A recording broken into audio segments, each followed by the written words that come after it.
خاں کی شخصیت کے دو پہلو ہیں۔ ایک پہلو ان کا مسلمانوں کا قائد اور رہنما ہونے کا پہلو ہے۔ مسلمانوں نے ہند کو جو مسائل درپیش تھے، ہندوؤں کے ساتھ جو مسابقت ہو رہی تھی، جس طریقے سے انگریز مسلمانوں کو دبا رہا تھا، اور پھر مسلمان خود بھی جدید تعلیم سے اپنے آپ کو علیحدہ رکھ رہے تھے، جس سے اندیشہ یہ تھا کہ مسلمان تو یہاں صرف یا تو یہ کہ قصاب رہ جائیں گے اور یا ستے رہ جائیں گے یا پلے دار رہ جائیں گے، باقی یہ کہ اس ملک کے اندر کوئی مسلمانوں کی حیثیت نہیں رہے گی۔ اس اندیشے کو، اس خطرے کو انہوں نے محسوس کیا، اور مسلمانوں نے ہند کی مصلحت میں، ان کی خیر خواہی میں، ان کی بھلائی میں انہوں نے جو کچھ سوچا اور جو نتائج اخذ کیے، یہ میرے نزدیک ان کی شخصیت کا ایک رخ ہے۔ اس میں میں انہیں بے انتہا مخلص آدمی سمجھتا ہوں۔ ان کے جو بھی نتائج نکلے اس سے چاہے کسی کو اختلاف ہو، لیکن بنیادی طور پر جو بات انہوں نے کہی وہ صحیح تھی کہ ہمیں انگریزی زبان کا اس طرح بائیکاٹ کرنا درست نہیں ہے، ہمیں جدید علوم کو بھی پڑھنا چاہیے، ہمیں دیکھنا چاہیے ان میں کیا غلط ہے کیا صحیح ہے، جو ان میں صحیح ہے اسے اختیار کرنا چاہیے، جو غلط ہے اسے رد کرنا چاہیے۔ ہول سیل ریجیکشن تو ہمارے لیے مفید نہیں ہوگی،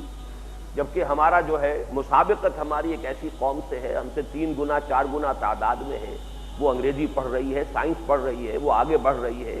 انگریز نے چونکہ ہم سے حکومت چھینی تھی، ہم سے خائف ہے، ہمیں دبا رہا ہے کہ ہمارے اندر جو ہے بغاوت کے اس کو جراثیم نظر آتے ہیں۔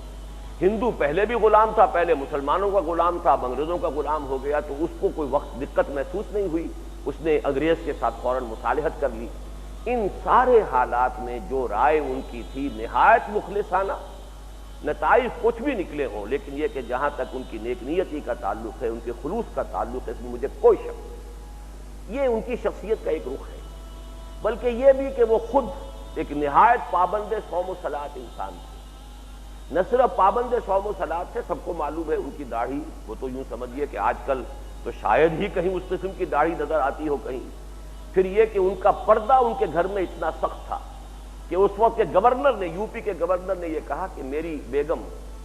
آپ کے ہاں آپ کی خواتین سے ملنا چاہتی ہیں، تو جواب یہ دیا تھا سید احمد خان نے کہ ہماری خواتین کا غیر عورتوں سے بھی پردہ ہے۔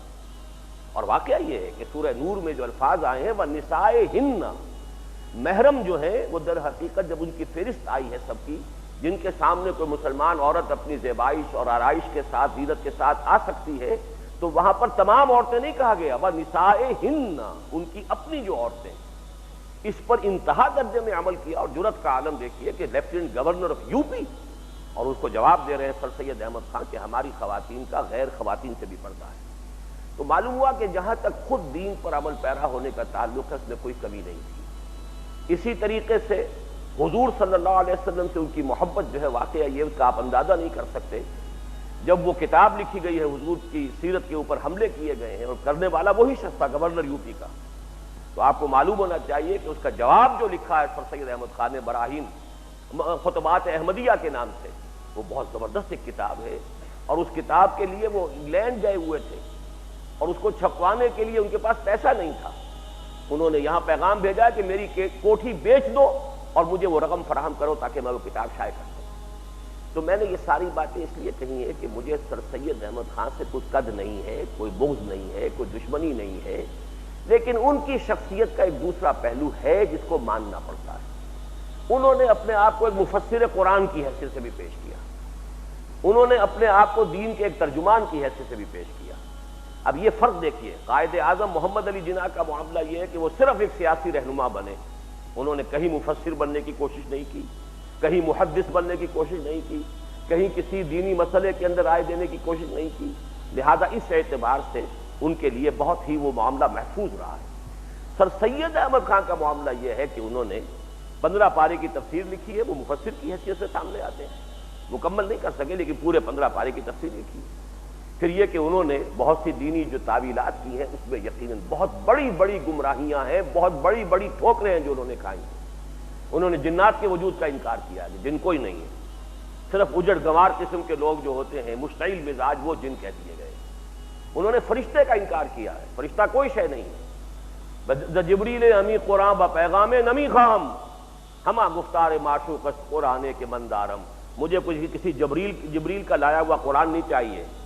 میرے پاس جو قرآن ہے وہ تو میرے معشوق کا کلام ہے۔ اب معشوق اللہ کے لیے بھی ہو سکتا ہے، اللہ محبوب ہے اہل ایمان کا، اور محبوب اور معشوق محمد الرسول اللہ بھی ہو سکتے ہیں، دونوں کا امکان تو موجود ہے، لیکن یہ کہ بیچ میں سے پتہ چاک کر دیا گیا حضرت جبرائیل علیہ الصلوۃ والسلام کا۔ حالانکہ آپ کو معلوم ہے کہ ایمان بالملائکہ جو ہے وہ ہمارے بنیادی ایمانیات میں شامل ہے۔